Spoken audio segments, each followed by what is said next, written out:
الرحيم ودكتور عبد الكريم أحمد محمود كنا تخصصي قلينا ويدوين تعورضا وينكا وبرنامج كامل برنامج وعي قلينتا بس جاروا بش رمضان وحين كان لنا مانتا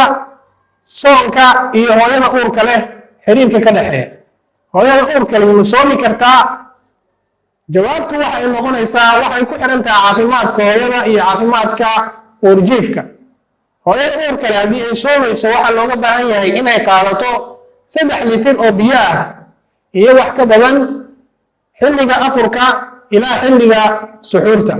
sidoo kale waxaa muhiim noqonaya in hooyada uurka leh ay qaadato fruits and vegetables fruitskaasi loo baahan yahay waxaa ka mid ah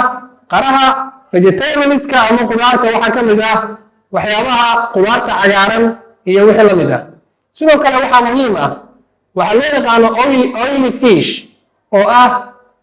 kalluunka nooca saliidda leh ama dufanka leh oo laga helo maadada la yidhaahdo omega 3 iyo iron so waxaa muhiim noqonayo oo ay muhiim u noqonayaan labadaasi maado hooyada iyo urjiifka gaar ahaan urjiifka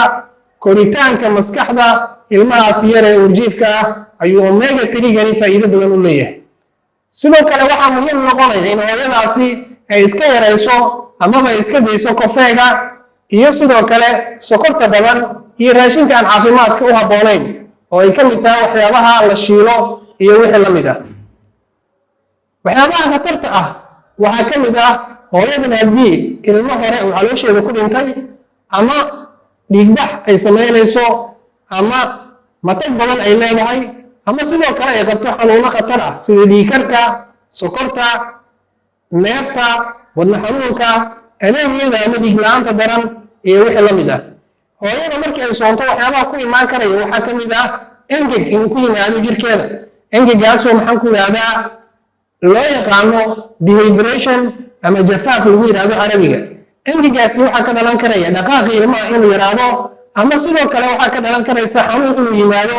oo ah fool xilligeedii kasoo hormartay ama ay dhashaba ilmo bila dhiman ah haddii calaamado noocaasa aad isku aragtaan la soo xiriira isbitaalka oo ka qaata talooyin caafimaad wasalaamu calaykum waraxmatullaahi wabarakaatu